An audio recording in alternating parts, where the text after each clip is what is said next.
A freelance writer's career obliges him to accept, or more often solicit, assignments from as wide a range of periodicals as will help him pay his rent.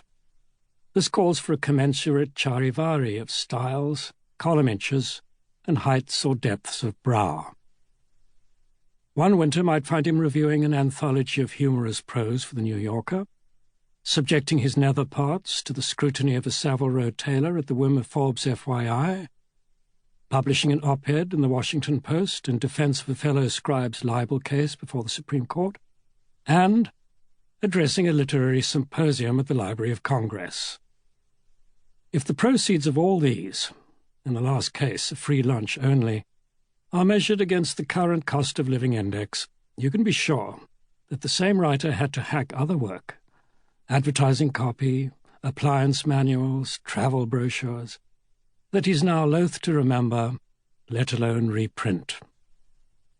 Nevertheless, he cannot help feeling, as he flips through 40 years' worth of copy, that everything he wrote in the past sharpened his pen and amplified what Evelyn Waugh called a writer's capital, the raw material from which any mature style must derive. If he's lucky, as I was in my mid-30s, he'll have ended up in a genre conducive to book contracts. Thanks to the biographical appeal of Theodore Roosevelt, Ronald Reagan, Ludwig van Beethoven, and my present subject, Thomas Edison, I no longer have to depend on the kindness of strange editors. The variety of disjecta membra collected here requires no apology.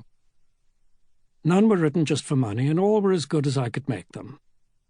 I've always believed that a professional writer should be able to produce on demand poems, pamphlets, screenplays, reviews, translations, monographs, bawdy lyrics, and whatever other commissions may challenge him. He must labour as hard on a sympathy letter as on an op-ed article or the opening page of a novel. It's common for essay collections to be arranged thematically, sometimes with a final miscellany, like the one in my old Collins Keats anthology, charmingly entitled Reflective, Occasional, and Humorous. I've chosen a chronological sequence in what amounts to a scrapbook of one man's literary life.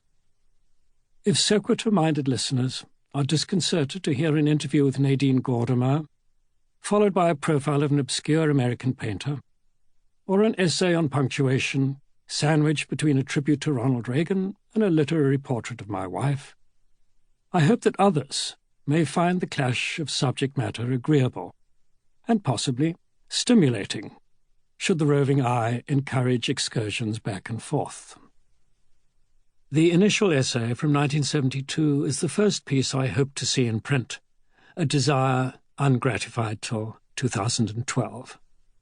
The three that follow were written at various times but are grouped together for autobiographical background. All the rest, beginning with A Ghostly Tour with T.R., appear in order of composition. 4 didn't run for sundry reasons. The other 49 have been published or, in the case of lectures and broadcasts, given some sort of airing. Outside of literature in general and biography in particular, my non-book work has consisted mainly of commentary on the presidency and writings about classical music. The last subject attracts me, not simply because I find regular absorption of intellectually ordered sounds as necessary as breathing, but because I enjoy the difficulty of trying to construe a superior language. A writer's duty is surely to reach, after Goethe, for das Unbeschreibliche, the abstract that resists verbal articulation, if only to strain one's abilities to the limit. Out of strain comes the strength to handle the task that words are best suited for, truth-telling, whether the factualness of non-fiction or the higher truths of poetry and novels. There is also here much of what I consider to be humour. All experience hath shown that what cracks this immigrant up doesn't necessarily amuse his compatriots. Most Americans, alas, suffer from a severe irony deficiency.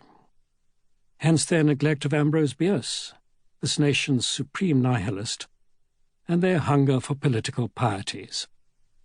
I suppose it's a consequence of the New World spirit of optimism, the willingness of the heart that Scott Fitzgerald rightly praised. The Old World's tendency to mock and disbelieve is not defensible, but I'm afraid that having to listen to the King's Speech every Christmas when I was a boy infused me with a satiric sense that I cannot shake.